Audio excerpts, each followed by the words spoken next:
two trendy looking guys talking about a trendy movie. You need more tattoos. That's what you need. Yeah, I do, bro. Yeah, I do. I hear it every day. Speaking of which, I got this tattoo in Japan. Nihon. Am I saying that right? Nihon. Nihon.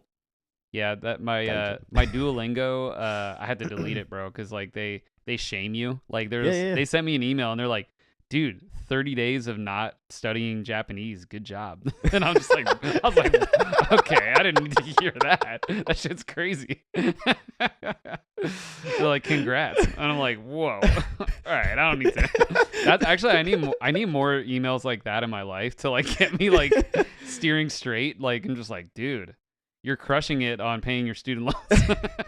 Just passive aggressive comments that aren't like Nelnet to send me emails like that and be like, dude, great, you keep deferring. Like, you can't defer forever, but hey, keep it up, I guess. Oh my god, that is actually really funny. Like, I mean, Duolingo has sent some like strange like notification reminders to do Japanese or whatever language I'm doing.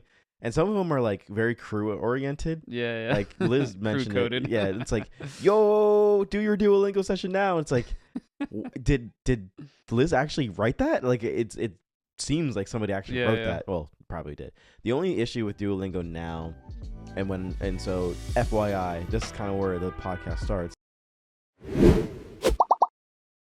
So welcome back, ladies and gentlemen, to another episode of the LeisureHub podcast. My name is Justin, alongside me, Austin. T. Welcome back. Thank you. It's been a while. I know, it's been a little while. It's like been Christmas, but now we're in almost the summer months. The summer months. Actually, our beginning conversation, let's see how long that was, because I might make that. Chop it up. Maybe do a 10 minute. Yeah. 10 minute. You could like cut them up and do shorts. Yeah. How do you feel about that? Actually, I'm gonna turn this moment into a reel. Yeah. How do you feel about this, and how do you guys feel about this?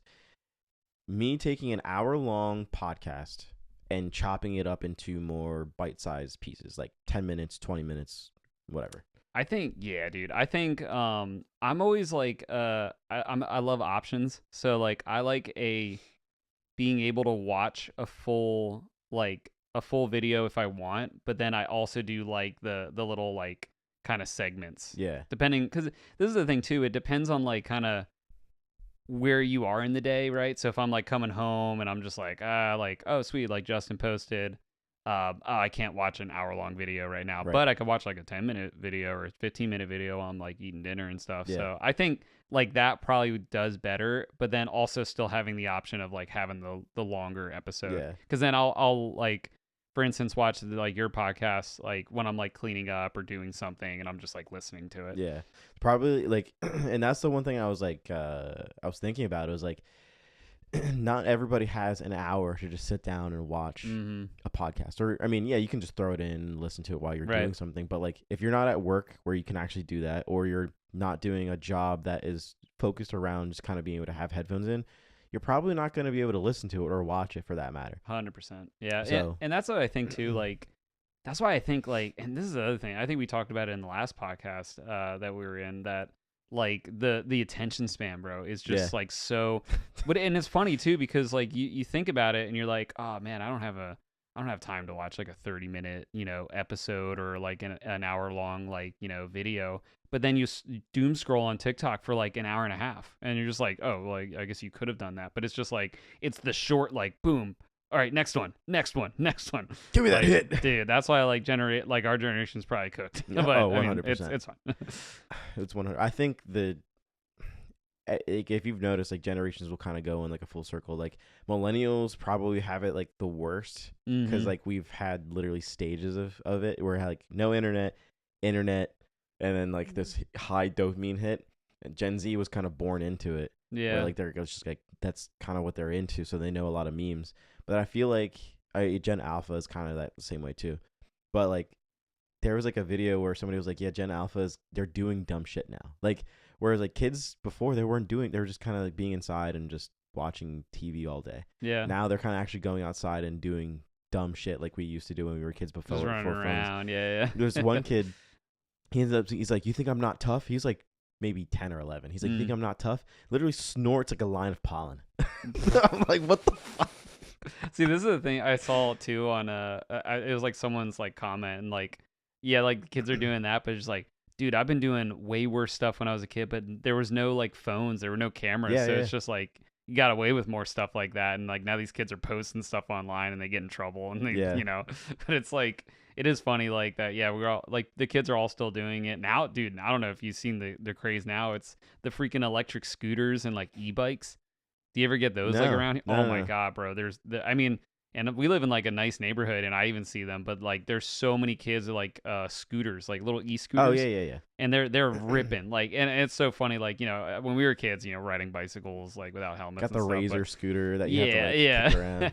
But like these kids are ripping like down hills without any like gear or anything like that. And like my old man, my 32-year-old self is just like, this kid's gonna really hurt himself. Get off your scooter, damn kid. But it's wild. Like, but I mean, I'm not gonna lie. If I was their age, I'd absolutely be doing 100%. Yeah, that looks so much fun. I have a little scooter story from when I was in Japan. Speaking of which, this is like a Japan episode, but like we're kind of just talking. Ohayo gozaimasu. Ohayo gozaimasu. Is it Ohio? No, it's konnichiwa. Konnichiwa. I learned a new word. Okay. Azas. Azas. We were trying to figure out like it means thank you. Oh. But we were trying to ask locals like a different way to say thank you. Yeah, instead of just arigato gozaimasu. Arigato gozaimasu. Or like domo is like another way to say Isn't what's os? Isn't that something? Azas. Is that the same thing? Yeah, I think it might be the same thing. Maybe it's just like a shortened version. I think azas is literally just a shortened version of like thank you. It's literally arigato gozaimasu azas. Like it's just it's like mashed. in the middle of it. Yeah, it's like took out like a whole bunch of words. It's funny. Like, so Adam and I went to Japan and we went to this place called Grandfather's, right? Okay. I'll tell my scooter story a little bit later down because that's like the end of the trip.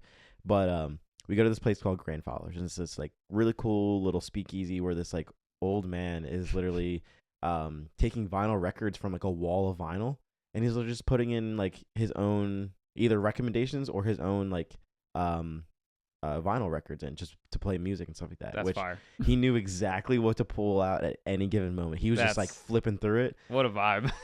Dude, this man was locked in. Like you would see him back there just like working the wall, just pulling it out, looking at the crowd, just like, yes, no, this one. Yes. Dude, he was playing hit like banger after banger. Yeah. And like you would see him like pull music out, put a new record on. He would walk over, he would take an order. Because he was taking orders too. This guy must have been like 75, like maybe like even 80, and he's taking an order or whatever. He's welcoming people. He has like other people helping. Yeah. But then he goes back to like, okay, the music's gonna end. It's like my main gig. Yeah. This is what I love to do. Yeah. That's sick. I love that. And like Adam and I, we had like a couple beers, whatever, and we're getting ready to finish up. And so like I have this notes app called Noji. Okay. And basically, it's like a flashcards app on your phone. And you can use it for any language. It's not just specifically Japanese. But basically, you write like the phrase in Japanese and then on like you can flip the card, digital card, and then it'll say like what it means in English. Gotcha. Right?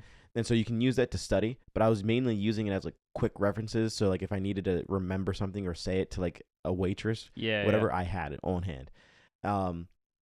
And there was like a phrase that I would say. It was kyushuku desu, which means thank you.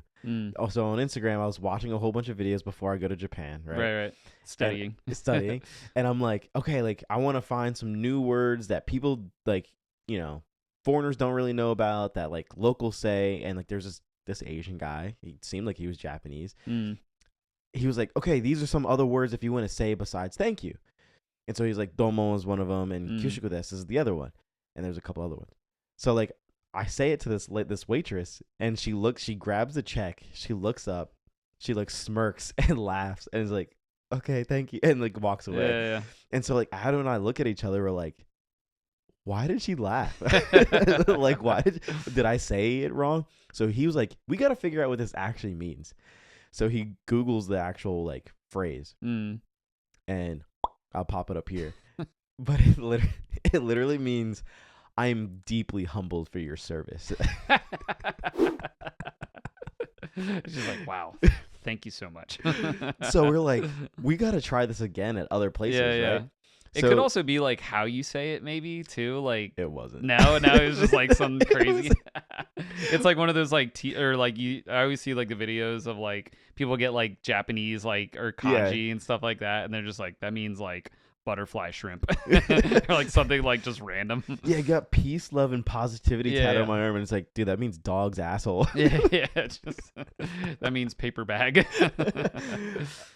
So we went to a baseball game. In Japan, which is Tokyo Dome. Yeah, right? Dude, it was a vibe. Like so much better than any baseball game here in America. The Tigers, right? That's who the Tigers, and the Carps. The Carps. Actually, no, the Giants and the Carps were playing. Giants. That's what it is. The Giants, the fun fact: the Pokemon Center did a like a collab with the Carps. Did they? And you can like you'll have to pop it up, but it's a sweet logo that has a Magikarp and, like with baseball gear and shit like that. It's sick. Like the most useless Pokemon, but hey, we'll put them on a shirt. It's the Carps. It is the Carps, which is like it's actually kind of fire because we. That's a nice little brand deal for the baseball team. They did a bunch of collabs with stuff like that. That's what's like cool about like stuff like that over there is like you see that stuff. Yeah. That's like that. I would eat that up. Like and John would be the same way. I'd be like, oh, this is sick. Gotta buy that. Did you see the Pokemon Target collab?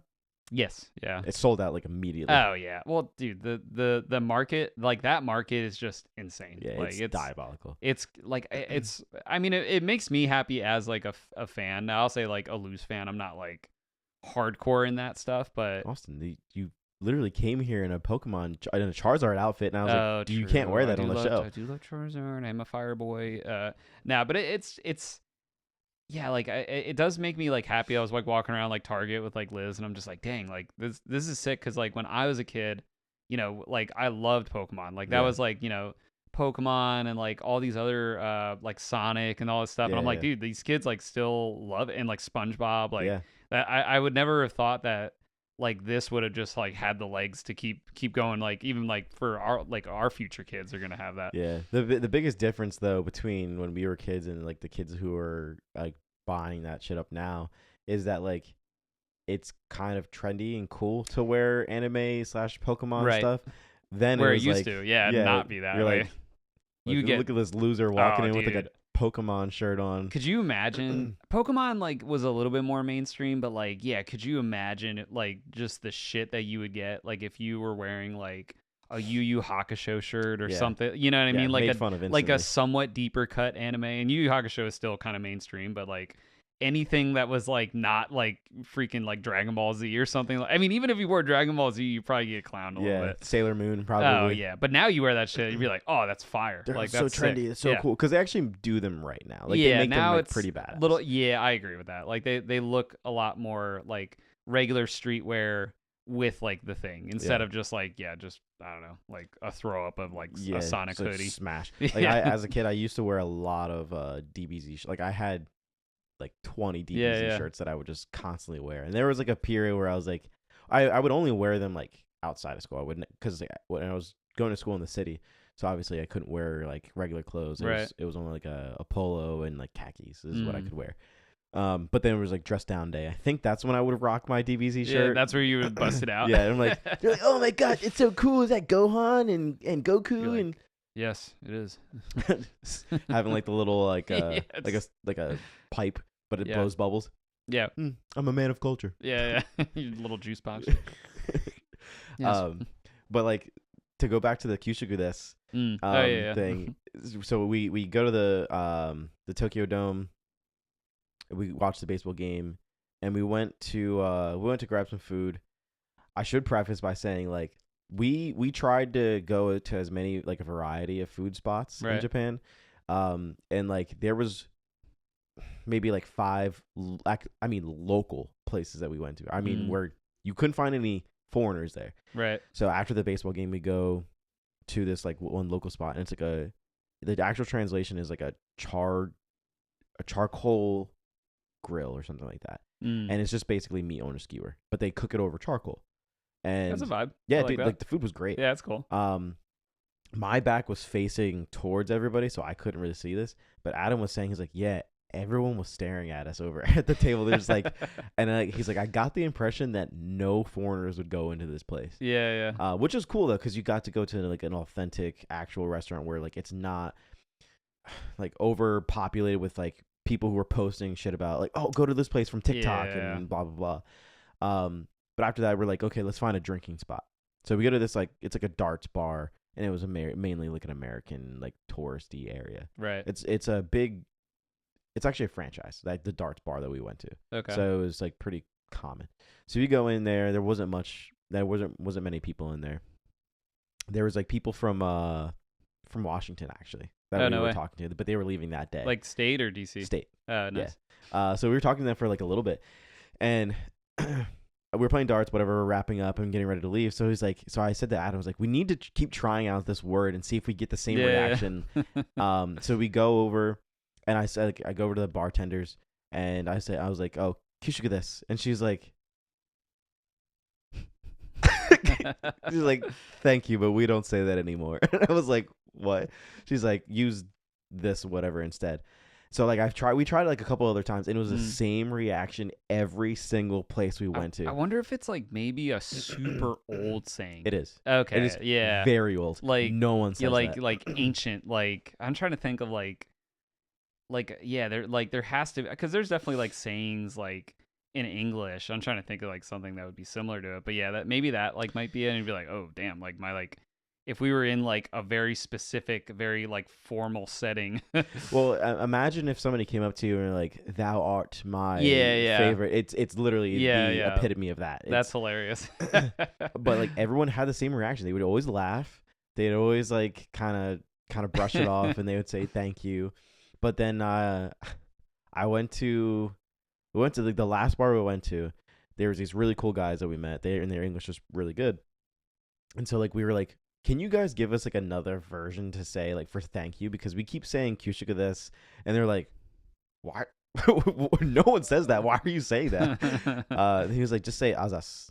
It was just like a very short, clean, modern way to say thank you. Yeah, but I mean, there's a lot of ways of saying thank you. Like thanks, like preach. Preach.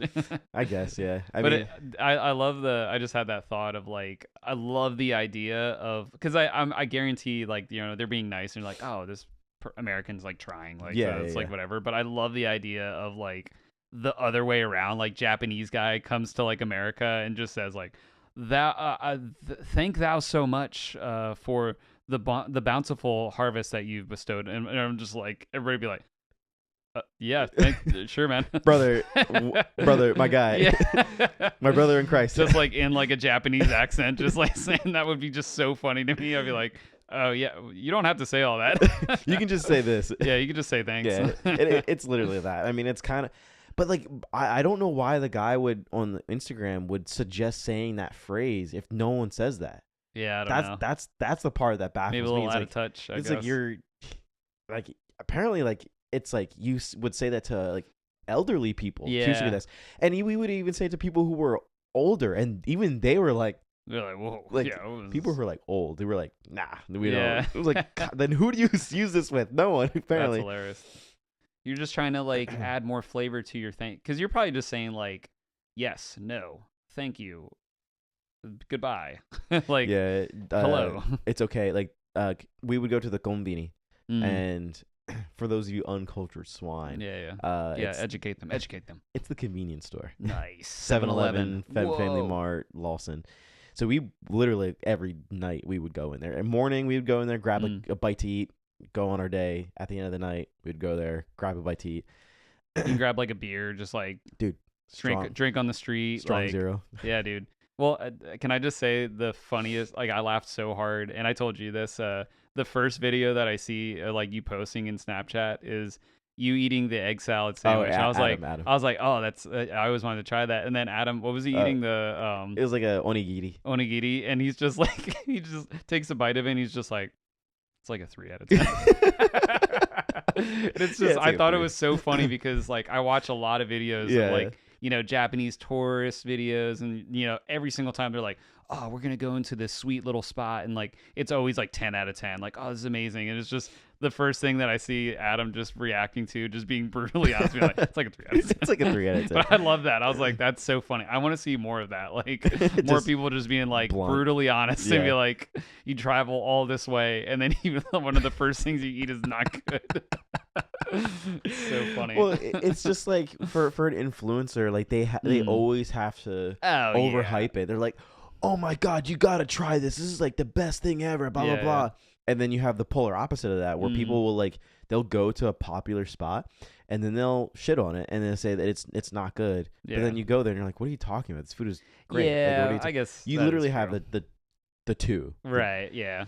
I like a mixture of like I thought it was funny because like you really liked it, like your thing, and then he was just like, that's not great. So like I want to preface and add on to that and say like the food at a Combini is definitely good. Yeah. By like American standards. You know, you go into like a Sheetz or a 7-Eleven here and you're like, you bite into it and you're like, you're like, this is dog food. I don't want this. But you go to Japan and the food at a convenience store, it's actually good. Like it's not like, dude, this is like the best egg salad sandwich I've ever had. But it's like elevated and you're like, oh, this is better than like normally. This is like I can actually get food here and not feel like I'm gonna throw up 2 minutes later. Malik, my buddy Malik, when he went to Japan. Sorry, I have to like cut you off at this point. Sorry. But like Malik, there was like I was watching a stream and there's this guy who's reading a dono, and like he had his name was Malik Midik, so like he would just Malik, so he just read the name fast. It was Malik Midik. He was like, guys, what the fuck are you doing? Like what's with these usernames? Like he just reminded that name reminded me of it. But anyway, he said that when he went to Japan, which was I think last year, he said the one thing that he noticed was the like the regular like commercial not commercial but like the Doritos, the Heinz ketchup and stuff like that. Apparently he's like, dude, like a lot of those stuff was like not that good because like they don't put preservatives and like the added sugars and stuff like that. So he was saying like Heinz barbecue sauce like was not good, like things like that. So, and he's a big he's pretty critical with like food, but he's like, oh, everything else he was like, the ramen was really good, like obviously everything like that, like the actual like Japanese food. But he said any of like the like sodas, he said like some of the sodas that they have there just like didn't have like a good taste. It was a little more like less sugary and stuff like that. Yeah, most of their I would say most of their like anything that's sugary or like just like processed it's very savory. Like it's not like overwhelming in flavor. But I will say like getting any like Doritos, like whatever American snacks you would get here, don't even bother with those. Like where you're really gonna thrive is getting like the random little snacks that you find at the Combini. Never seen before. There's this because I don't know what it said on the bag. It's in Japanese, so I didn't really know. But like, and I don't even know what flavor it was. Maybe it had like a carrot on it. I don't know. Yeah. But like they were like, have you ever seen puff chips? They're like, it's very like airy. The Lay's has them. There's like little like waffled. About. Yeah. But it's like a, you know, like a honeycomb. Kind of thing. But it's in the middle. There's like nothing. It's just air. Right. There's something like that, but it was like a carrot-ish flavor, or like that's what it showed on the bag. I don't know what it was. Fire. Like they were some of the best chips I've ever had. Like, I'm like, these are really, really good. It's like, why don't we like have more of the? And I think like it's getting more like the Asian markets and stuff like that. Yeah, like you're getting more of that like in there. Like I remember when we were growing up, we go to Simon's house, and I think his parents were Korean. Korean, yeah. Yeah, and like he'd have those like shrimp like cracker chips. Yeah. Oh, dude, I could eat like 100 bags of those.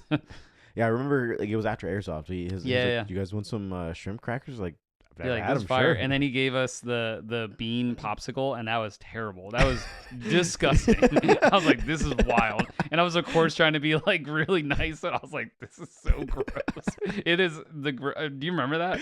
I don't remember the bean popsicle. Oh, dude, I don't remember that. And I remember his like mom, so sweet, just coming. He's like, oh, do you guys want like ice cream? And he's like, oh yeah. He's just like, oh, try this, and we like all like had it. And I was just like, hey, here, Ben, you can have the rest of this. This is not it. Dude, it was literally ice cream, but like just regular like beans, like on the inside. I was like, was it like a red bean? Because you know how like a mochi has like no, red bean? it almost like was like a black bean kind of like it. It was not good. It was pretty gross. I'm not gonna lie. It wasn't for me. I've had some strange different stuff. You know what the funny thing is like about going to Japan with Adam is like, you go to Japan and like if you had to summarize what their culinary is, like what they mainly eat on the day to day, what would you say? I'd say they probably eat a lot of noodles, like rice, curry maybe. And you're missing one big. Like I know they eat like a lot of pork, don't they? They have pork, but there's like one big thing. I mean, there's two technically big things that they eat there. I don't think they eat. Do they eat sushi that much? Fish is huge. Fish, Japan, okay. Yeah. And then rice. I mean, obviously rice. Yeah, I said that rice. Oh yeah, you did say rice. Noodles and rice. Fish is like, you go to Japan and you're mainly eating. It's a pescatarian diet, and then also like you have rice. Like they're surrounded by water. Makes sense. Yeah, it's an island. So yeah. they I mean, in Osaka, literally they have a whole fish market where it's like they catch fish that day and they'll prep it for you in that spot, and then like they'll just give it to you. Which some of the best sushi and fish I've ever had. Right. Naturally, I mean, what can you expect? You're gonna get fish here that's polluted by toxic waste. Liz says the same thing. Like she really like doesn't like getting like fish, and like she's just like, yeah, we're just a little bit too far from the ocean for my liking for something. I'm like, yeah, I guess that is a good point, because it's definitely on a truck, on its way over here, frozen maybe, things like that. So resting on some ice, like you gotta go to an actual fish market. No, truly. It was definitely a vibe getting sushi, but like the moral of the story is Adam's not big on texture. Yeah. So he hadn't tried sushi in a long time. And I'm like, you came to Japan and you don't like sushi all that much? it's like a staple here. It's like you kind of have, like, ramen is probably like their Burger King and McDonald's fast food. Like you go in there, you get it. But a lot of people do go there and get ramen. But sushi is one of those things where it's like it's gonna be good regardless. Like but like it's gonna be good regardless. But like we go to the fish market, and it was bluefin tuna that was just caught that day. It's crazy. And like, dude, I loved it. There was like different cuts of it too. Like you had like some of the fattier end, you had some of the more tender, and it was like, dude, it was amazing. And he tries each one of them, explores, and he's like, not much of a fan. Like, dude, I love the texture of tuna. It's so sick. Like, and then like salmon's a little bit more like kind of looser. I don't know what like the terms are, but like I think tuna, depending on the cut, can feel like very like more firm and like.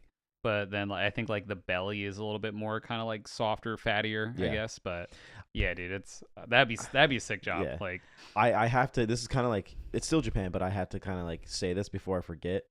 The one thing that I would have never expected going to Japan would have been like, obviously like their fashion is like on a whole other level. But like I would have kind of thought that going there, I brought like a few pairs of shorts. They don't wear shorts. Their shorts are just not on the table. You look at anyone, they don't really wear that. Like, the only people that wear shorts are foreigners. That's pretty much it. That's funny. And it gets hot there too.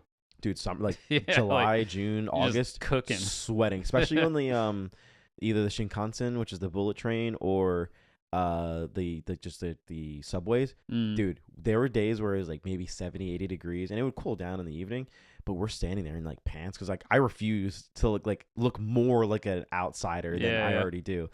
And we're on the train, we're standing there, and some, like, especially when it's packed in with a lot of people, dude, you're sweating. My legs were like cooking in these pants. I'm like, I don't know how they just tolerate just being in this heat all the time.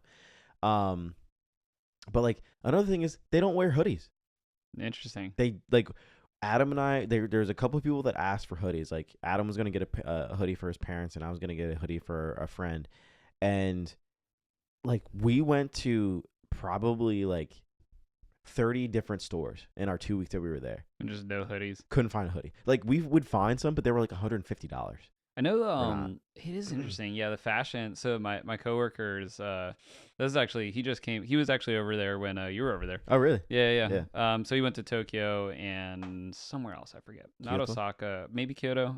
I forget where he said. But yeah, he's like very enamored in the culture. Loves it. Like he even likes his style is very much like influenced by it. So he'll basically go like with an empty suitcase and bring just like a ton of stuff, like especially clothing back. And dude, his like fit is like very it's like all like a lot of black. Like he wears like kind of baggier, longer pants, and like like some of the jackets that it's very like kind of streetwear, like tech like wear kind of thing, and it's very cool, very like fashion forward kind of place. And he's like, dude, everybody, especially in like Tokyo, just like everybody like looks like they're like models or celebrities. Dude, and I brought extra clothes because I know they layer a lot. They do like multiple layers, but they're like during like the hotter it gets, obviously, like they're thin, right?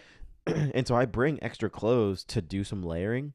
So like I actually kind of fit in with their fashion look a little bit. more like a local. Yeah, and I was like, I got there and I was like, dude, I can't. Like the clothes that I just had, they're just not. It's not enough. Like the crazy thing is like you know how like if you walk around downtown Lancaster or whatever, or even just wherever in America, like you'll find like people who are just kind of copy and paste. Like they just wear the same shit. It's like typical girl like in her early 20s or like close to 30s, like whitewash jeans, sambas, and like a crop top or something like that. Staple. Guys, it's like black jeans, a black top. It's kind of whatever.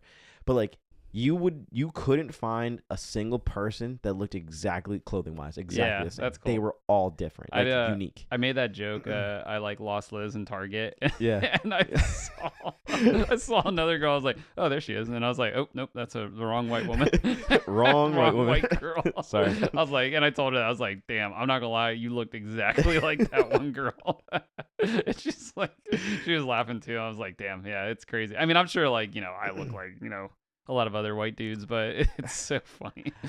They're just very intentional with what they wear, and I was genuinely surprised. I was like, they're all unique. Like they all have their own specific style, and it's like, and like guys would walk around with it was very normal for guys to walk around with like fanny packs, like but stylized, right. Or like guys, I saw a few guys walking around with like handbags and stuff like that. I'm like, see, guys couldn't get away with doing that here. You'd just be like, oh, you're gay. Yeah, or it's like that's a little like. I mean, I wear a like kind of a fanny pack, but I would never like carry a handbag. But I think like it's a confidence thing. Yeah, like if they're like, if they just like are rocking like just doing it, like the confidence is gonna go past the like you're like, oh, he has a handbag. That's kind of interesting.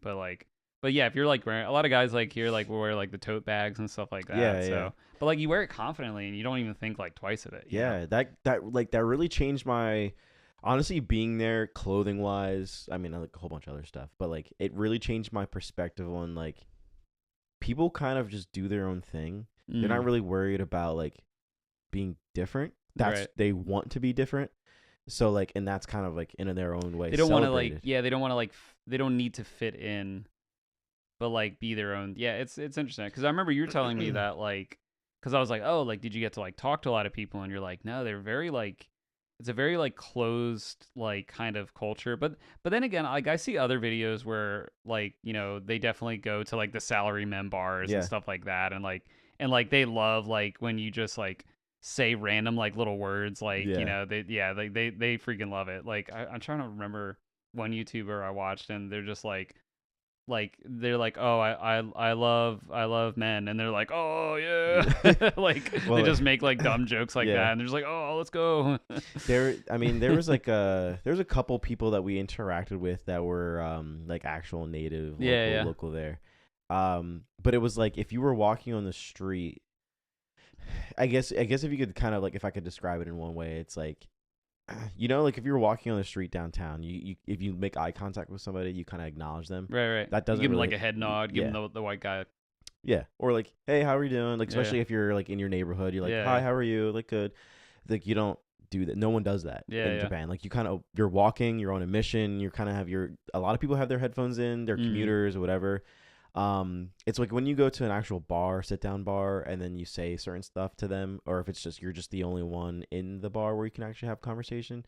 Like there was one bar that we went to, and Adam had specifically wanted to go here, so we went to a JoJo themed bar.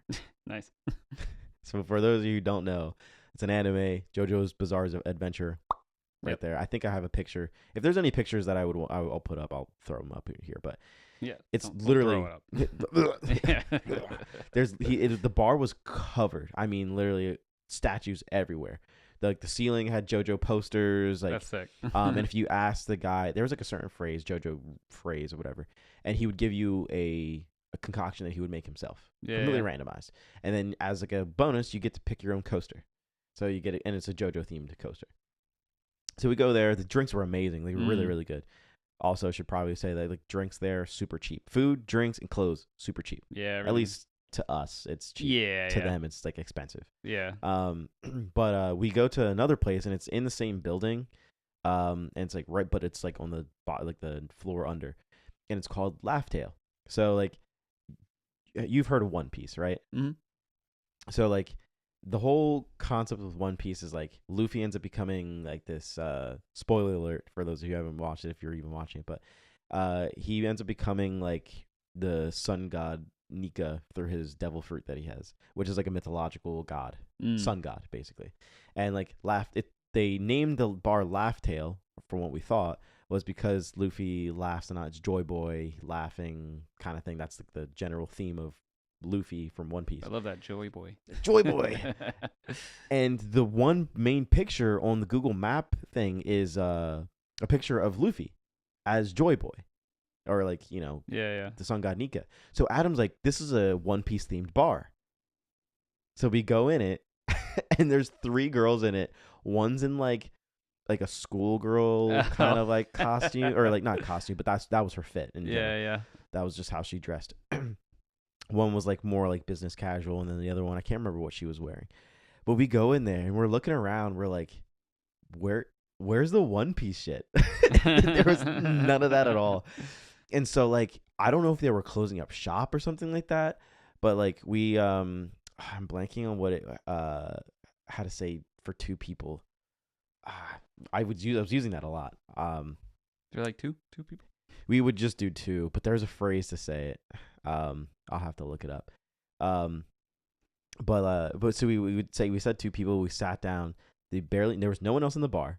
It was just me and Adam, and the girls barely knew any English. So we're sitting there and we're like, so like, how do we like make conversation with you? Because there's no one else in here. And so we asked them, we're like, hey, like, you know, like One Piece, do you like One Piece? They're like, oh yeah, One Piece. And they point up at the statue that's there. It's one statue of Luffy. And so we're talking to them. It was really cool talking to like, it was definitely a challenge talking to people who barely knew any English. That's part of the getting out of your comfort zone, right? Like that's part of like kind of the fun adventure, like kind of part of it. Yeah, it was like I was sweating. Like I'm like I'm like more than normal than talking to other regular just girls here. Yeah, 100%. Yeah, I can't talk to girls in general, but talking to the foreign girls, I'm like, you're like Nihon? I literally cried and pissed myself. And we're sitting there and we're trying as best as we can. They knew a little bit of English, but sometimes we would just bust out the Google Translate app. And it was just back and forth, and we would make jokes and stuff like that. And so like we asked them about like their English and stuff like that, because like they knew a lot more than like you or I going to Japan knowing Japanese, right? Yeah. And so like they're like, oh, we learned it in school, but like it's one of those things where like once you get out, you kind of don't really use it anymore. Yeah. It's just like Spanish, right? Yeah. They teach Spanish in school, but then once you like it just immediately goes away. Yeah. And so like that's kind of what they were like, yeah, it's not very, we don't really have a lot of foreigners come in here often to this bar specifically. Yeah. And then we were getting ready to wrap up. We bought them like drinks because we had unlimited drinks for the hour, so we ended up buying them drinks so they could, you know, drink too, because it was just like awkward silences because it was like, what do we say, because we can't really over explain. You know what I mean? And then you're having literally a conversation with like a robot, because you're like, how do you come here often? I'm just like, so the weather is crazy, right? Yeah. The weather just like, okay. So I think we use we asked them about like our pronunciations and stuff like that. Yeah. And like we did it like at a couple spots, and I was like, oh, who says, you know, whatever word better? Yeah. And they're like, oh, you both are great.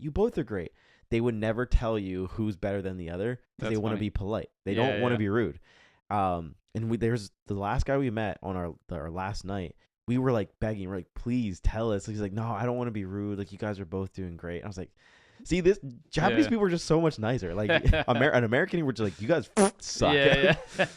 There was a comedian, I forget his name, but I saw him on TikTok where he was fluent in Chinese, and then he would always like John Cena. No, well, I think he was probably fluent. But he would always say how like when he would go to China, he would like speak Chinese and like broken up Chinese, like at least when he was learning at the time, and like they were always like so like excited. They're like, "Oh my gosh, your Chinese is so good." Yeah. And he's like, "Dude, we need to start bringing that energy like in America and just 100%. be like people like just trying their absolute best and be like, "Hi, how are you?" And he's like, "Dude, good hell job. Yeah, that's awesome." Yeah. We literally told like anybody who knew English, and even if their English was rough, we were like, your English is really good. Yeah. Because like, again, for you to understand what somebody is telling you and then also reply in that language that's not native to you, that's a huge accomplishment. It's super hard. Like, so like, we gave a lot of people compliments like, oh no, it's not that good. It's like, no, really, like, I can understand you. I know what you're saying, and you can understand what I'm saying. So this is literally like, this is perfect. Yeah, it's awesome. There was something. Oh, it's the two people. It's futari. Futari desu. Futari desu. Yes, it's two people, and then if you were saying one, it would be hitori. Hitori desu. Hitori. I was kind of expecting the ramen to be like this like state of the art, super good. Yeah, like compared to what it is here. I would say out of all the ramen spots we went to, there was one place that literally blew me out of the water. Literally bent me over and blew me out of the water. Whoa. My God. That's the trip that you were looking for. That's all I needed. Dude, actually, now that I'm remembering this, there's a whole bunch of stuff that happened. Literally, this would be like a 3-hour-long podcast episode if I was like, this is everything that happened in Japan, and this is all the random stuff. Yeah. But we were in one of these, like, we were by the Tokyo Tower. Yep. And there's like a whole like mall inside of there too. And so we're in there, and Adam's like he's trying on Gundam shirts and stuff like that. Nice. Which they had a lot of Gundam, like everywhere. That was like their thing. Anywhere you went, like out of anime wise, I would have expected more Dragon Ball Z. I would have expected more like Pokemon, which they were like Pokemon centers, but like Gundam was like the primary thing that you could find almost anywhere. They still make Gundam, like I remember that was like an affiliate of like Zoids. I remember growing up. Like, dude, I love that shit. It was so sick. I was like, this is like robot animals. That is everything I want. Dude, I wish you could have came with us to Japan. You would have literally loved it. You would have loved it. I always tell Liz, like, because she knows, like, I love like that culture and everything like that, and like that's just like especially like the video game scene. I can't even imagine, like, especially like the games that you gave me. Like my like face just lit up when I like was able to actually like start playing them. I'm like, oh, this is so sick. So did you actually do a shell? So let me preface. So for the audience, the two viewers, so like, I got a whole bunch of people gifts and stuff like that. I asked them like souvenirs. I asked them what they wanted and stuff like that. And I asked Austin, I was like, "Oh, what do you want from Japan?" And he's like, "Yeah, you can just give me like an Arcanine, like or Arcane plushie." And I was like, "Okay, cool." So like, we're literally shopping around and stuff like that, and I'm looking for plushies and stuff like that. We go to I think it was like the third day or fourth day, and we go to this like there's like an arcade. Speaking of which, there's like an arcades everywhere. Literally, like, you can have like, they have claw machines and arcades. They had Street Fighter. They had Gundam stuff. They had pretty much everything everywhere in Japan. Which we went to multiple of those. But that area, we went to kind of like a thrift store area or like a vintage area, and it had a whole bunch of like, statues for like anime. It had like, electronics. It had cards, the Pokemon, Gundam cards, Dragon Ball Z cards, whatever you could find. And then we went upstairs, and it was more like a vintage shop. It had like old watches, it had like old cameras. That's cool. And stuff like that. And so we're kind of looking around, and like, I know John said he wanted to watch, so I was like looking around, and I took a whole bunch of pictures of different cases with watches. And so we're looking around, and I look down, and I see these cartridges, like the N64 cartridges, and I'm like, oh shit! Like, there's like, so we did like the conversion rate, and I was like, oh, for 6 games, I gotta buy these. And I was like, Austin would love these. And I was like, the Arcanine plushie that he wanted. He's getting this. He's getting this. He'll love it. Oh yeah, dude. The only thing I had to worry about was the region lock thing. But yeah, so I did the research. So N64 doesn't have so it has a region lock. Yeah. Like back in the day. So luckily though, it's not software based, it's hardware based. So how they get around it is they make the little notches in the cartridge not fit the US and then vice versa. So I read online there's a few things that you can do. You can like 3D print like an adapter where you have to take the N64 out, but I saw there's an even easier one is you get a like a specific screwdriver. I like bought it on Amazon for like $5. Yeah. And you can do a shell swap of like a US cartridge. So you just take like I literally like found like an old like 2 random like sports games that my dad bought. So I pulled it out, literally like take like the motherboard out on it, popped it in, like did the little put it in, just fired right up. I was like, this is insane. You're like, let's go. So it's so sick. Yeah, we did the Pocket Monsters Stadium, which is Pokemon Stadium. Yeah. I did that, but I think I might put that back in the cartridge just because I realized, and you like even said just like it's all Japanese and I don't speak Japanese, so it's a very text heavy game. But I just wanted to fire it up because I wanted to see like the main screen. And it's so sick because that's the first Pokemon title to be on a console. Really? Yeah, that's the very first Pokemon or Pocket Monster Stadium. I think was in like 97, I think 96, 97. And then then Pokemon Stadium came out I think a couple years later, but that's why I was like, no, this is like actually like a sweet like Pokemon like kind of like culture like for it, like a memorabilia type of thing. Dude, oh, it's so sick. I was like, worst case scenario, if you can't play them because like region at the time, and I was like these would just be great showcases in general. Like it's so sick. I was telling Liz like I was like watching a lot of like video game like channels and stuff like that, and I'm like, the only thing I just don't understand with like the video game like scene or collecting is like the sealed stuff. Like I get like if you have like 1 or 2 of them, you're like, oh, that's kind of cool. But like when you have like so many of them, like you're not gonna play them. Like you're just looking at them. Like I'm like, I don't know if I would want to do that. But like, yeah, it's cool. Like I funny enough, like not to get too much off topic, but I was able to find we had our like NES, so the original Nintendo Entertainment System, which was my dad's. I never played that. That's like in the 80s. Like that's super old. But I actually found like the AV cable and stuff like that, so I was able to like fire it up. Yeah. And I put in Legends of Zelda 2. That we like just had. I was like, I don't even know if this is like even gonna work. Fired up right away. See my dad's last save, and it says Austin on it. I was like, dude, that's crazy. Awesome. Like I can't even think like what year he like did that. Like that had to have been in like maybe like the 90s or something like that. It's just so crazy that like that just fired up, and I just see that and like my face just lit up. I was like, that's crazy. That's so cool. That's awesome. Especially as like if your parents were actually into video games at that time. Like both my parents weren't really into games. Oh well, my dad had like a Sega Genesis. And dude, I desperately tried to find like the cables. Like I could only find the power cable, but I couldn't find the AV cable. So like I could never play it. And honestly, in hindsight now, if I would have, obviously now getting those cables is way more accessible than it was. When we were kids. I would have definitely taken that and like had that as like a retro console, because he still had games for it too. I never got to play the Sega Genesis because I could never find the cable for it. But like to go back to your point about like collecting, I think or the games and just like sealed games and stuff like that. I think what some people do is they'll buy 2.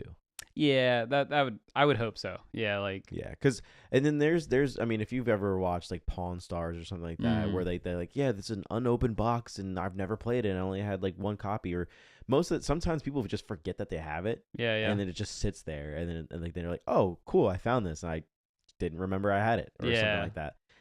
It's funny too, because I always made fun of my dad because he would never throw boxes away. Like we had so many boxes, and I think I threw away my GameCube box, which I'm like, damn, like, but now like when I'm older and I'm cleaning up like our house and everything like that, I'm like finding all these things, and I'm like, dude, like I have now like so many. I think I found like it's just left in your house, like like just the boxes and everything, and I found the game, so I have like probably like 30 30 or so complete in-box like N64 SNES games. Like nice. Some of them were like bangers. Like they're not like insanely like, you know, like thousands of dollars, but like I had the one display of Super Mario Kart for the SNES, complete in box. Box looks minty as hell. Like, wow. So that's like a couple $100, and like, but it's funny. Like I found my my Game Boy Advance box and I found my Game Boy Advance. That one's a little beat up, but the box is pristine. Everything's in it. The batteries are even in it. Yeah.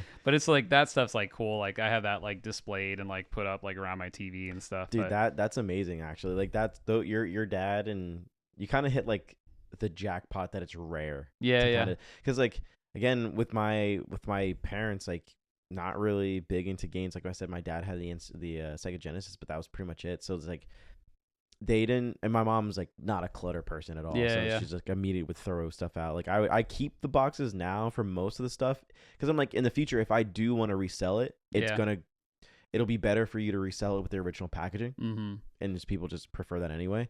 But also now there's like this weird phase because now everyone knows that certain things are worth something. Right? Like whereas before, like when you're in the 90s, early 2000s, even before that, you don't have it, you don't get it to like find out what it's worth in 20 years. You just have it because you like the thing, and then if you don't, and like as a kid, you're ripping that open. Now it's like if you buy Pokemon cards, they're going in sleeves. Well, and that's what's funny. Not just like to kind of touch on that. That's why Pokemon cards, especially vintage cards, are so expensive because it's like.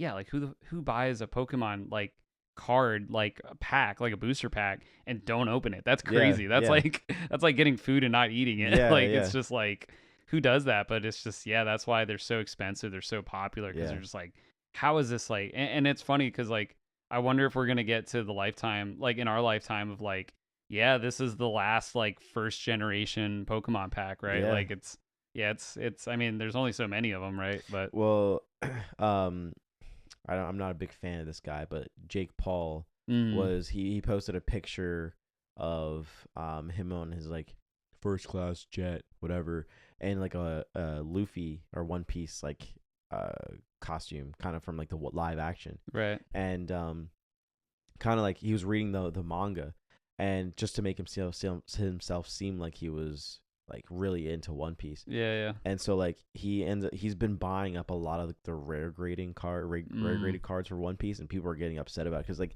there was another a video where he was either he was trolling or he genuinely didn't know, but they were like quizzing him on like One Piece characters and like Luffy and stuff like that, and he just didn't know the right answers to him. So now people are like he's literally buying up these cards to have them because for what? He's not really even that interested in it. He just wants to have them. Well, like I don't. And that's like his brother Logan Paul was like really big in the Pokemon like card scene, and I always like was curious. I mean, I guess he is a fan. He has to be a fan of it, like because like he seemed pretty knowledgeable about this stuff. But it's like Kostas was like sending me the this was like maybe even like almost a year ago, where he sold the most expensive Pokemon card in history. It was and I'm gonna butcher this, but you can look it up. But it was the Pokemon Pikachu Illustrator card, and I think it's, I could be totally like missing the mark on this, but there's only like I think like a few of them in circulation because they were only given to the illustrator of like the original Pokemon series. So like it was like that was like the only one, but it sold for like $13 million. Oh my god! It was like PSA. It was PSA 10. Like it's just like insane. Like, but it's like I think it's like one of 3 or something like that. Like it's crazy. Wow. Well, like Adam's really big into like the whole like card space. Like if you like, I was asking him a whole bunch of questions while we were there because he knew like what was like good and what wasn't good and stuff like that. And I bought a few cards. I'll have to show you them. Like I bought some DBZ cards. Nice. They were there. They weren't very expensive. But like the thing is with Japan is like you can pretty much find a lot of these retro games fairly inexpensive. Right. Like most of these cards fairly inexpensive. Like they just I don't know how or why. Like, but like their resale values high. Like you can sell them in Japan for high. They're obviously big in collecting, but everyone buys cards. I went there to buy a pack of Pokemon cards. Sold out everywhere. They're sold out there. They're sold out here. That's interesting. They're sold out in like Latin America too, in Europe. Yeah, it's crazy. It's insane. And so like I was asking Adam, I was like, well, aren't the Japanese cards worth more when you bring them back to the US? Because like at one point they used to be. And he was like, yeah, they used to be worth more if you had like the original Japanese Pokemon card. Right. But now that's not really how that works anymore. Yeah. I can't remember his actual reasoning on it. I don't know if you know or not, but like the American, like if you're selling, I think it's just like the region. Like if you're selling a Pokemon card here in the US, you're gonna make more money off of it. Obviously, if it's like it's graded and it's like a rare card, if it's in English, because people can't read Japanese, so like, they're not gonna want to buy it. To me, that would be worth more. A Japanese card, the original where it came from, is gonna be worth more to me. But you know, it's I remember my one coworker is like really into it, and I bought a few booster boxes from him. He like buys stuff, like sells it. Sometimes he keeps it. He's like a collector as well. But he was saying how like he would get it from like specific retailers that were in Japan. Right. So it was cheaper for him to buy it just because it was like they were mass or like bulk buying, and it's like the yen is like not as like strong as the dollar. Yeah. So like that's where like kind of the difference is, at least in that front. So technically like it's more the American or like the English version is normally more expensive just because it's being sold in like English speaking countries. So I think like there's a lot to do with that. So yeah, it's a very interesting, crazy. I wish I knew why it was so popular. It must be like a nostalgia kick. Like, and believe me, I hit the dopamine of nostalgia pretty deep, probably more than anyone out of our friends. Yeah. But it's very interesting. Like, no, I do. Trust me. Like I definitely thrive on nostalgia. But I try to tame myself on it because I'm like, if I don't, I'm just gonna get lost, bro. Like there's only a few things that like if it comes out, I'm like it's a guaranteed buy for me. Regardless of whether it's good or not, I'll probably buy it. Anything DBZ related, cars or cards. I thought you said cars. Cars. Cars. I love cars. Pixar cars. Ka-chow. You should see my face. I was like, oh. I was like, that's cool. A man of culture. that's different. I've never heard you talk about Lightning McQueen. Ka-chow. Yeah, ka-chow. 6-time Piston champion, Lightning McQueen. Let's get him on the podcast. Yeah. But like. I mean, like I was trying to, like Adam was getting like, I'm getting more into One Piece and I would have liked to get a One Piece card or something like that.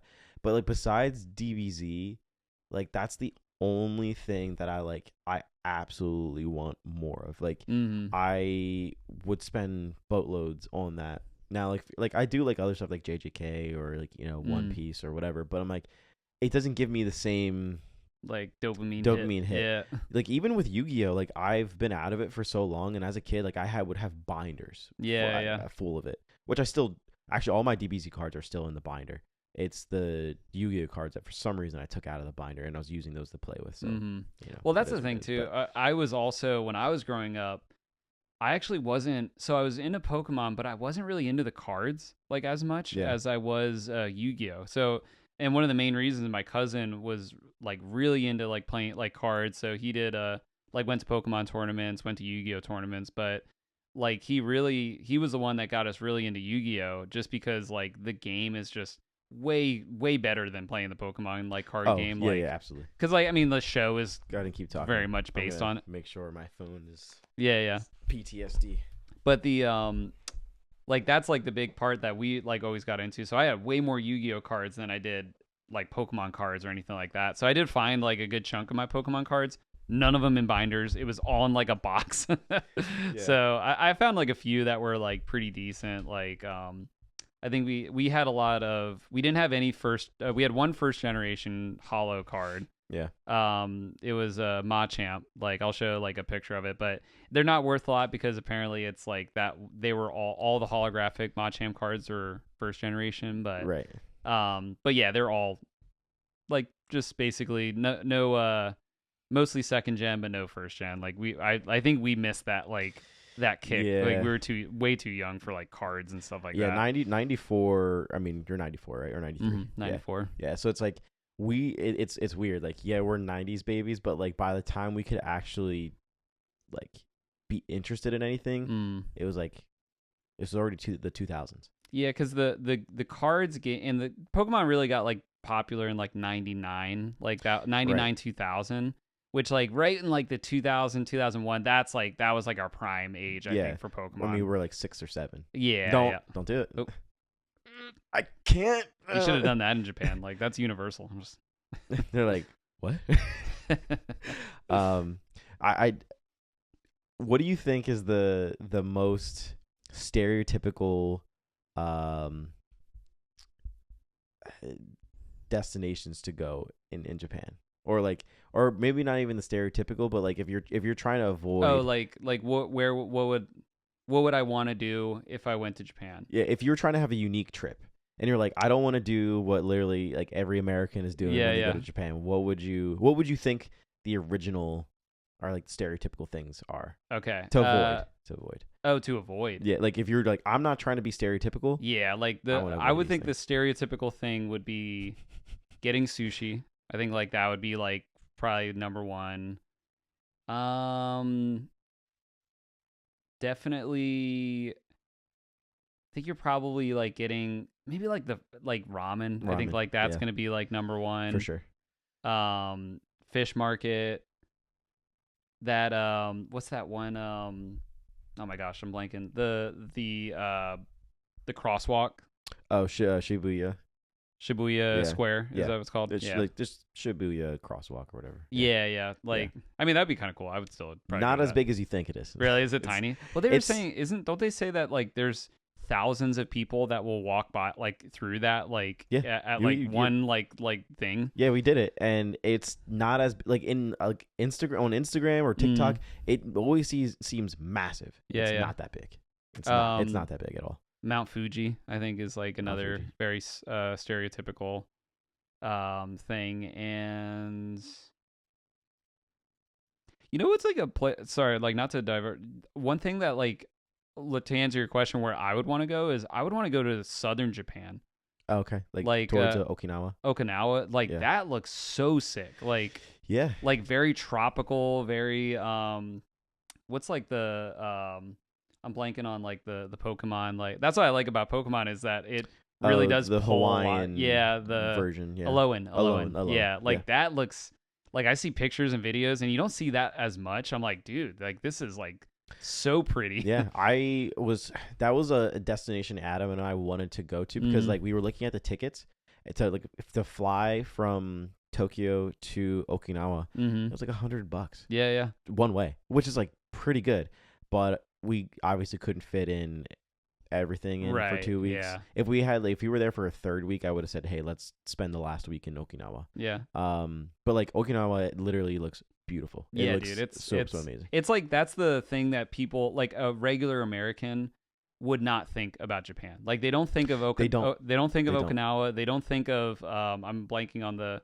like what they call it, but like the super north where it's like very snowy and wintry and like those are the two things that I think like if I went to Japan, I don't know if that like that would be I would definitely want to do kind of like what you guys did, do Tokyo, do Osaka, like get that going. But if I were to go back, like those would be the ones that I would want to like maybe you can still go to Tokyo, but like I would definitely want to fit in like that trip or go like up north and like do snowboarding or something like that, you know? Well, that's I had told Adam was like we probably had like 4 days left. Yeah. Or maybe like a little bit under a week. And I was telling you, like the one thing I would have loved to do like on this trip that would have fully sent me was like snowboarding, but obviously it's not the season to do that. So right, it's, like, right. Whatever. But like I was with my ex, I was talking to her about Japan. This was like year and a half, 2 years ago. And she, like you said, she never thought of Japan as like a traveling destination. She's like, I usually think of like a beachy thing or you know, whatever, you know, you go to somewhere in the Caribbean, you could maybe go to Italy, Spain, whatever. Not really Japan. I'm like, and she's like, Japan doesn't really have any like beachy areas. I'm like, yeah, it does. It has like hundreds and thousands of islands. Yeah. And I'm like, Okinawa's the biggest one. Yeah. But it's probably the most famous one. Because a lot of like military are stationed there and stuff like that. But like, and so she looks at it, she's like, oh wow, this actually looks really nice. Oh, it's gorgeous. Yeah, it's so cool looking. Funny. Actually, I keep forgetting that this happened to me, while we were there, because for me in the moment it was so insignificant. So before we leave, right, there was like a massive earthquake. Yeah, I was gonna mention that. Yeah. Further up north towards Sapporo, which is like the northern end of Japan. There's also a beer. Yeah, I was gonna say, is that the same? Yeah. Sapporo. And so like it was like a 7.5 magnitude earthquake. So they were predicting that a tsunami was gonna hit at some point, and this was like maybe like a couple days before we left or whatever. I think it was on Monday and we left on Friday. It happened on Monday and we were leaving on Friday. And so like I was looking at the general like earthquake map, and it was pretty far away from Tokyo. Like it was like a 2, 3 in Tokyo at the time, and then further down in like towards the southern end of Tokyo, they didn't even feel it. Right. So that happened, and so we're like, oh, we're good. Like no, they did like they pretty much like told everyone the tsunami wasn't gonna hit or whatever. So we get there. We stay at one hotel, and then we ended up going to Osaka. So we rode the Shinkansen, and we got there. We get to the hotel. The second day we're there, we come down in the elevator, and we're walking out, and they had like water for you to get. So we're pouring water, and I hear like, sometimes when you're in like a building, like a not a residential building, but like a commercial building, and like the AC kicks on, you can hear it rattling and stuff like that. So I hear the rattling happening in this hotel, and I look up, and I'm like, oh, that was weird. And my phone starts going ding, ding, ding, ding, ding. Everyone's like, Adam's phone's going off, like the receptionist's phones are going off, and I was like, I pull off my phone because I'm like, being that loud in Japan is considered rude. Yeah. So I'm like, I want to shut it off, and I look at it, and it was like there was an earthquake. In that exact moment when I thought the rattling was happening, that was the earthquake. Dang. And crazy. Adam was like, you didn't feel that? I was like, no, I did. I just thought you just didn't know what it was. Yeah. I was just so kind of not desensitized to it, but like it just didn't register for me. But they were like, it was like saying like, oh, stay indoors and don't like go outside too much. We literally go outside because we were planning to leave anyway, and we look outside, and there's like people just walking. Yeah. They're just so unaffected. Because Japan's like on a like a tectonic plate, like where it's like basically like, I forget what they call it, but like hitting it. That's why there's so many like earthquakes and stuff like that in there. I remember years and years ago, I felt 2 earthquakes, and us being in PA, we don't feel it very often, but I remember the first time I felt one. We were in the basement, and I'm like sitting on the recliner watching TV or whatever, and then like, like how a recliner you can kind of like rock, and I literally felt like this. I was like, I thought John was like kicking my thing. I was like, dude, what are you doing? And I like look over, and he's like on the other side of the thing. I was like, what the heck is that? And then like that's when like my mom came down and was just like, oh, I think that was like an earthquake. I was like, oh, okay, like barely even felt it. The second one that I like experienced was, I think it was like 11 o'clock on like, and I was like downstairs in my kitchen, like getting a late night snack. And dude, like our house was like shaking like crazy. And like we had like the cabinets with like, the plates and stuff like that in the living room. And it was like shaking so hard. And I like didn't know, I literally thought, I was like, is like the boiler like gonna I was like, do we have a boiler? I was like, is this gonna explode? Like that's what like my first initial reaction. I was like, our house is gonna explode. Like there's something that's like the guts is like not. So I'm like freaking out. I like run yelling out like mom, dad, mom, and like dude, it's super scary. Like because like I mean maybe it's because we're just not used to it, but like that's like it's funny like when the first thing that you think of is like what you were saying, like, oh, I didn't even think anything of it, but then like the bigger ones are like, I wouldn't even know what to do. Like, what do you do in that? Like, I'm just like, like my fight or flight was like immediately was just like, well, I guess I'm dead. Like, you can't really do anything. I mean, it's like their infrastructure in Japan is so sound. Like you think about it, like a lot of the stuff that they have has to be secure.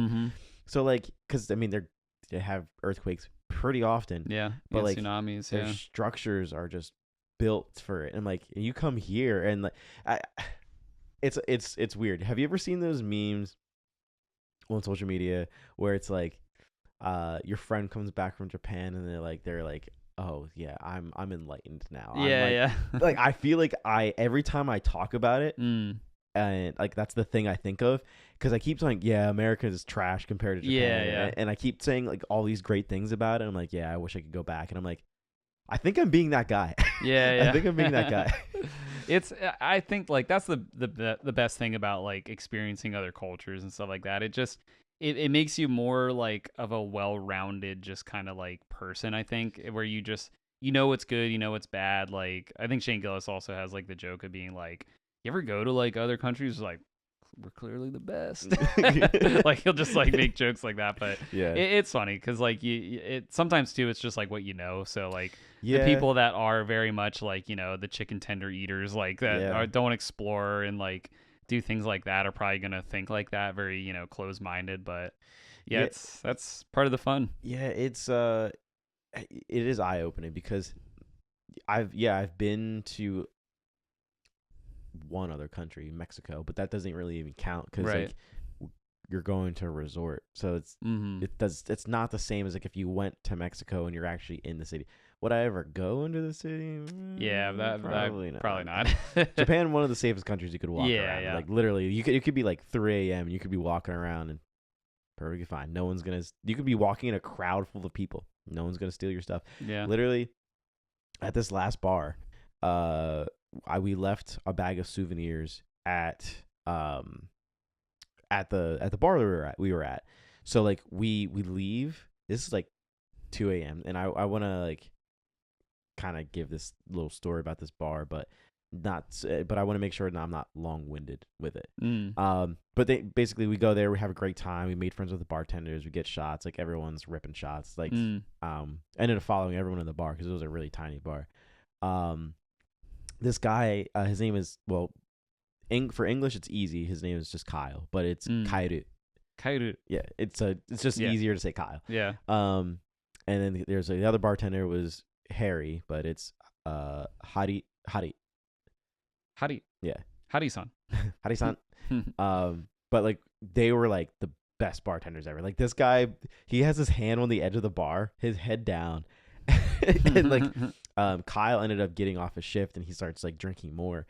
And I look over and I see like Harry's head hanging down. And I'm like, Kyle, is Harry doing all right? He's like, Harry?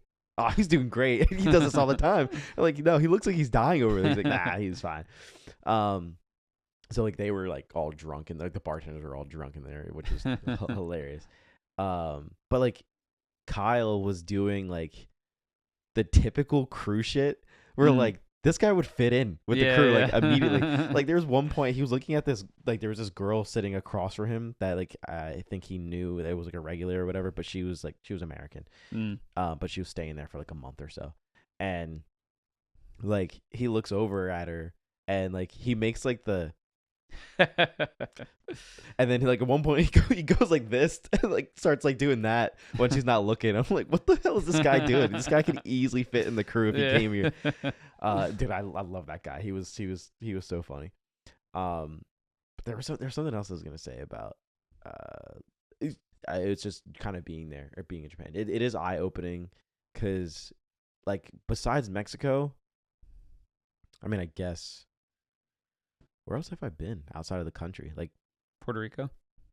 I mean, that doesn't really count. Yeah, I guess it's kind of it's a U.S. territory. Yeah, I mean, I haven't really. The only country I've been out of was in Canada. Yeah, so. Yeah, I mean, I went there for like because it was like a cross in between. 2:00. I was gonna go this whole spiel about like how we were walking back. Oh, the souvenir. That's what it is. So we're having fun with them, and we were like, okay, like. We were supposed to leave the bar at like 12, no later than 12, because the train stopped running at 12:30, or well, they stopped running around 12:30. So like we were 2 hours away from the hotel we were staying at. Dang. So Adam was like, "Yeah, we have to leave no later than this." Blah blah blah. And I was like, I was having a good time. So I was like, it's our last night. I was like, we'll figure out how we're gonna get home later. So he's like, all right, cool. He's like, I'm enjoying myself too.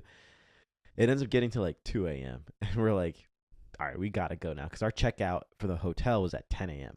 Damn, that's crazy. Plus, we have a 2-hour walk back home. So, like, we ended up leaving. We get 20 minutes away from the bar. And then Adam's like, wait, weren't you carrying something? And I was like, it was the souvenirs. I left the souvenirs back at the bar. Now, if you left your wallet sitting at a bar here in America, would it still be there if you went back? Gone. Like, maybe there might be a good Samaritan that would have given it at the bar, but slim chance. We went there sitting in the same exact spot. Like, no one even bothered touching it. There's like, nope, it's not ours. Like, they're just very respectful of like their personal space. But I ended up to kind of wrap this up, going back to like the thing I wanted to say at the very beginning of the podcast was the scooter. Scooters. Yeah. So this trip, like we go 20 minutes back. We're getting chastised by Nigerians asking us if we want to go to a titty bar. The Nigerians are in Japan. And we're just like Adam's saying stuff in Greek and I'm saying stuff in Spanish. And I get to these Nigerians are just like, what? And I'm like, solamente inglés or solamente español. And one guy goes up to me, he's like, abra, abra, abra, abra. I was like, okay, whatever. You're like, a native speaker. Man of culture. Yeah. End up grabbing the souvenirs. We walk out back. We get chastised again with more like Nigerians and stuff like that. But we're walking back. We get 20 minutes out, and I was like, for like the entire trip, I wanted to ride one of these electric scooters that they had. They had like the sit down scooter and the ones that you can stand up. And I was like, Adam, I want to ride one. It's late at night, and the only reason why I didn't want to ride them sooner is because I don't want to ride them when there's like a whole bunch of people around and like accidentally hit them. And there's just a lot of people walking around on the sidewalks. So I was like, it's nighttime. It's like 2:30 in the morning. This is a perfect time. So we end up finding one, and there's only one, and it's a sit down one. And he's like, Adam's like, I'm not getting on that thing. And I was like, dude, like, come on, it's the last night. He's like, nah. So he ends up walking, and I'm like, whatever. I'm just gonna get on the scooter anyway. So I ended up like taking because they require you to get your passport out. So I scanned my passport, whatever, get on it, and I'm like riding in it, like. Probably shouldn't say this, but like obviously I was drinking before, so I'm like swerving, like trying to like figure out the controls on the scooter, like swerving around. And I get out to this like main street, and like I have to pull out my phone because there's no phone holder, so I have to pull up my phone to like look at where I'm going. Right? I can't just like blindly drive around. I have no idea where I'm going.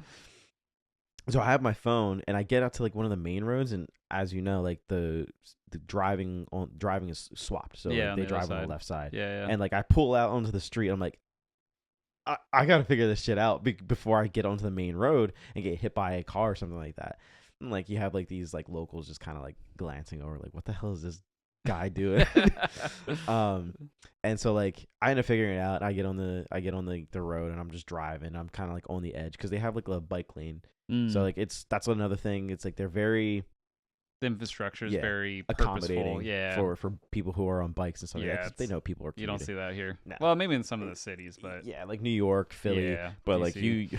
Like it is New York and Philly is like a whole different. Oh yeah, I can't even imagine. So I'm just riding. I'm like just going between like the main road to the sidewalk, because like there's moments where like there's no bike lane, so I'm like, do I belong in the street? So I'm like swerving over to like the sidewalk, and they have like a sign where it's like pedestrians walk on this side and bikes are on this side, which is clearly labeled, which again they don't really have that here.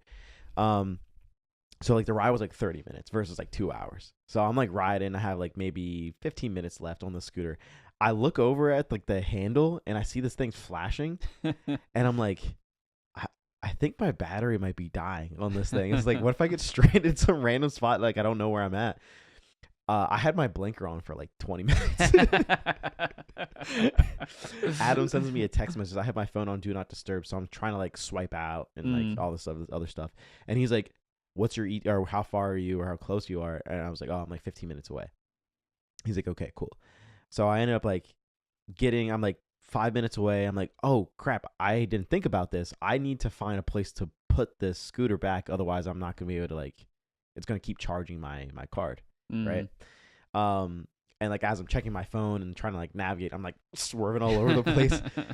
I end up like parking the scooter off at some place, and Adam's like, so I put the scooter up. There's a kickstand, and I don't put it up the whole way.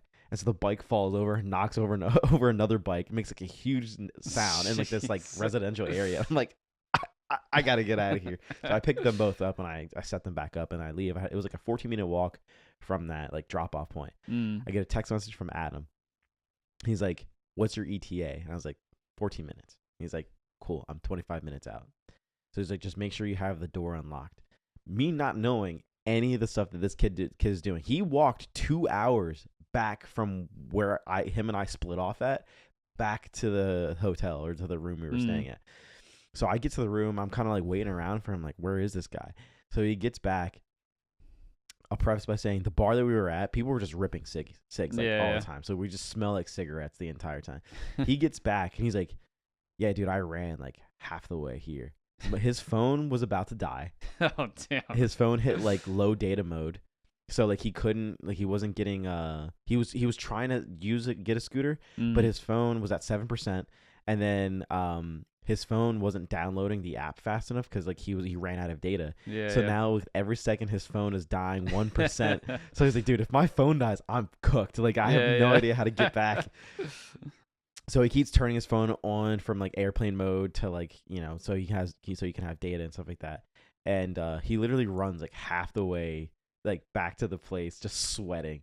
And so like he'll love that I'll tell this last part, but like it's like 4 a.m. Keep in mind like checkout is at 10 a.m. and he's like, dude, I'm not gonna shower. He's like, I'm just gonna lay in this bed like being smelly as shit, like between cigarettes and sweat. I'm just gonna lay in this bed. I'm not showering. And I was like, dude, that was I didn't shower either, but I was like, that was, I mean, I had a good time. I was just kind of on the scooter. That's an experience. I felt like I was like, that was for me the most adventurous night because it was like something I wanted to do. Yeah. Something kind of like, I was like, I definitely broke like 100 different traffic laws on this scooter. Well, those are like at least what I've seen where like that's like the, you know, like experiencing the culture, experiencing like, you know, the like what you were mentioning, like talking to that like the one bartenders and stuff like that. Like when I look at like at least like vlogs and like YouTube channels of that, like those are the ones that I like watching of like them like, you know, going out drinking, like talking to locals, things like that. Like instead of like we went to the Pokemon Center, look at this plushie, and like that's cool, but it's just like, is that like, you know, the culture and like what these people are experiencing, right? So that's sick. You really get to experience it if you go to like a baseball game. Stuff like that. We would have loved to go to so many other places, but like we also didn't have an itinerary. Right. So we had generalized some things that we wanted to do, but we didn't have like, okay, at 10 a.m. we have to do this, and you know, which if we had done that, we would have optimized our time more or better, right? And we could have hit a lot more at that time. But I'm happy with what we did because it was very free. It was I'm also like kind of I like a loose itinerary as well, just because like I feel like too like I get stressed out when like if we're like not hitting something or just like, oh well, we gotta do this, like we're, you know, we woke up late, now we got like, we're like, or I like the idea of like, well, we're gonna try and do this today, like you know what I mean, like the only issue with that I experienced while being in Japan for 2 weeks is like it takes twice as much brain power because you're like, cool, we have enough stuff to do for like a week. Now we kind of have to like figure out some other stuff to do on the spot and make sure like we're not wasting too much time. Right. And then it was like also like it just takes a lot more brain power. Both. Because it's just like you're kind of sitting around and you're like, okay, well, what do we do now? It's we got to figure it out. And then like there's days where you're waking up, you're just exhausted. You're just like, I don't even want to think about where I'm going. I just whatever. So that's probably the only downside about doing it, but it is freeing because you're not really restricted to like an itinerary. Yeah. You know what I mean? But the only thing that the one thing that you are usually restricted to is a time limit, right? Podcast is always a time limit. And unfortunately, we've crossed way past the time. Thank you, ladies and gentlemen, for joining us on another episode of the LeisureHub podcast. I've been your host, Justin, alongside me, Osti, and maybe, if he's up for it, co-host Osti. Let us know if you want that. Like, comment, share, subscribe, and go to Japan. Nihon. Daijoubu desu. Kyoshiku desu. Arigatou gozaimasu. Kyoshiku desu. Os. I am deeply humbled for your service. That was good. I love that story. That story's so funny. Oh, wait, which one? Oh, yeah.